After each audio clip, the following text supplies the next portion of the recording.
Praktikatu. Euskara. Doainik.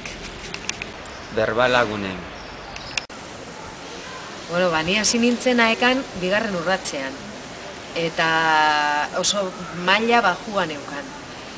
Eta behitu orain egiten dut lan, bai antzerkian, bai, ateratzen den leku guztietan euskaraz eta aekan ikasi dut.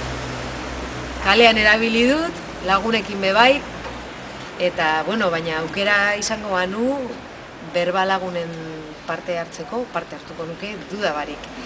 Hori, animatzeko jendea posiblea dela eta posiblea da zure bizitza euskaratzea eta euskaraz bizitzea. Iku koaratxiritan mai pamutzo wika. Euskaraz izango da gaur nire herria indarrez esnatu da.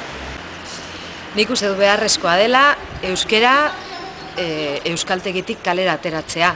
Eta herrian ez bada askorik entzuten, ez badaukazu beste aukerarik, hor daukazu doainik berbalagun, kafetxo bat hartzen duzu, paseo bat emoten duzu, eta bitartean praktikatu alduzu ikasi duzuna. Eta gainera entzuten da, herrian eta kalean, eta hori da importantena.